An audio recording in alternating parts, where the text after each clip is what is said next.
Monsoons around the corner. चाय पकौड़े के मज़े तो आप सब ले रहे होंगे, लेकिन क्या आपकी ऑयली चिपचिपी स्किन आपका मज़ा कम कर रही है? क्या आप पिंपल से परेशान हैं या फंगल इन्फेक्शन से परेशान हैं? अगर इनमें से कोई भी प्रॉब्लम आपकी है तो आप ये वीडियो एंड तक देखिए, क्योंकि मैं आपको मॉनसून स्किन केयर टिप्स में 5 ऐसी चीज़ें बताऊंगी जो आप खुद कर सकते हैं एंड जिससे बहुत हाई प्रोबेबिलिटी है कि आपको इन चीज़ों की प्रॉब्लम नहीं रहेगी। सो मॉनसून्स का मतलब बहुत हाई ह्यूमिडिटी।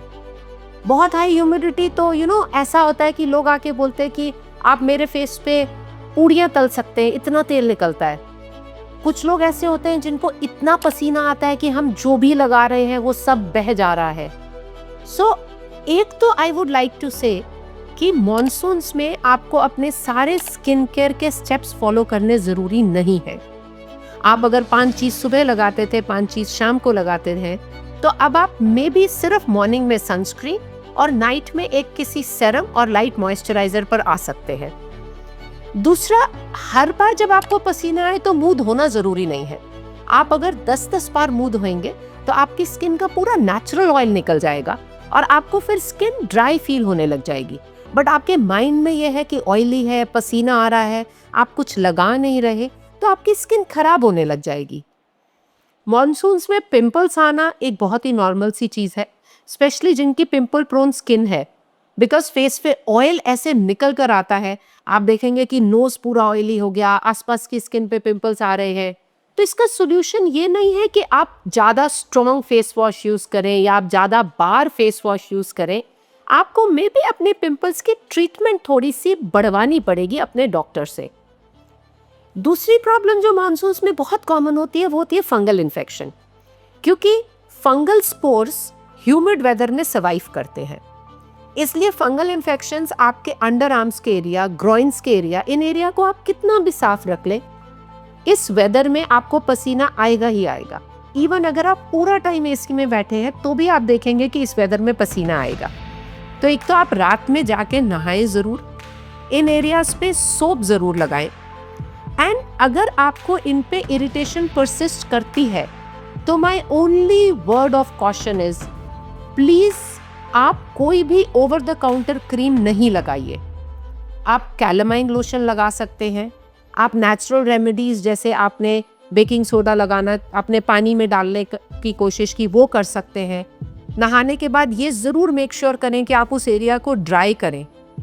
आप अपने साथ वेट वाइप्स कैरी कर सकते हो और आफ्टरनून में एक बार उनसे वो एरियाज क्लीन कर सकते हो। बट प्लीज़ आप ओवर द काउंटर मेडिसिन्स का यूज़ नहीं करिए, बिकॉज ये वाली मेडिसिन्स आपको इनिशियल रिस्पॉन्स दे देंगी। आपने लगाया, वो ठीक हो गया, लेकिन फिर वो दोबारा वापस आएगा और वो और एरियाज में भी वापस आएगा।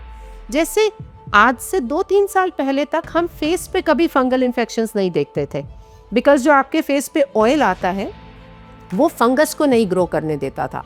लेकिन क्योंकि हमने इतनी ज़्यादा over the counter medication use कर ली है, 5 का दम, 3 का दम, जिनमें एक मेडिसिन जिसमें बहुत सारे चीज़ें डाली होती हैं, कि अब फंगस फेस तक आने लग गया है, and that is when the patient starts panicking.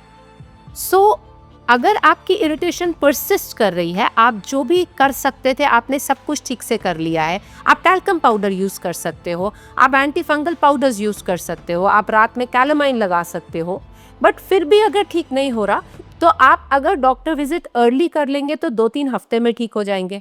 अगर आप 2-3 महीने अपनी मेडिसिन लगा के फिर विजिट करेंगे तो फिर आप डॉक्टर के साथ 2-3 साल के लिए जुड़ गए। So please make a conscious decision कि हम होम केयर करेंगे, लेकिन हम ओवर द काउंटर क्रीम्स नहीं यूज़ करेंगे। सो मॉनसून्स में ऑयली स्किन हो गई, मॉनसून्स में आपकी फंगल इन्फेक्शंस हो गई। पिंपल्स के बारे में मैंने थोड़ी सी बात की, मैं थोड़ा सा और डिटेल में बात करती हूँ। सो फेस वॉशिंग आपको बहुत फ्रीक्वेंट नहीं करनी है, लेकिन अगर आपको दिन में 2 से 3 बार ही करनी है तो आप फेस वॉश तब करो जब आपको लगता है कि फेस पे ऑयल आया है। सुबह फेस वॉश करना है या नहीं करना आपकी चॉइस है। आप नहा रहे हो, आप सिर्फ पानी डाल रहे हो, उससे भी फ्रेश हो गए तो ठीक है। सुबह उठ के आपको लगा कि पूरे मुंह पे मेरे तेल होता है तो आप फेस वॉश करिए। लेकिन जब आप स्कूल से आते हो या जब आप अपने कॉलेज से आते हो या काम से आते हो या फिटनेस अब सब कर रहे हैं, जब आप अपना एक्सरसाइज वगैरह करके आते हो उस टाइम आप अपना फेस वॉश ज़रूर करो। एंड आपको लगता है कि अभी सनस्क्रीन का कोई फ़ायदा नहीं है, पूरी तो मेरे पसीने में निकल जाती है, कोई बात नहीं, आप कुछ दिन जब बाहर जा रहे हैं तो आप कैप पहन लीजिए। एंड मॉनसून्स में यूजुअली इतना ज़्यादा सनी नहीं होता है, सो आप सनस्क्रीन एवरी 3 आवरली 4 आवरली की जगह जस्ट वंस लगा लीजिए एंड घर से हाफ एन आवर निकलने से पहले लगा लीजिए। ऑल्सो डाइट का कोई स्पेशल रोल है क्या? Most definitely yes. ऑलरेडी इतना ऑयल है, ऑलरेडी सब भून रहे हैं, तो आप तली भुनी चीज़ें थोड़ी कम खाइए। आप ज़्यादा फोकस ग्रीन वेजिटेबल्स पे रखो, फ्रूट्स पे रखो, पानी बहुत सारा पियो। आई एम श्योर आपको बहुत प्यास लगेगी भी इस सीज़न में। And rather than cold drinks के अगर आप पानी पी के अपनी प्यास कम करेंगे, so that would be a big help for your health and for your skin. So अगर इसके बाद भी आपके मॉनसून्स को लेके कोई क्वेश्चंस हैं which are not addressed, please leave in the comments, we will get back to you.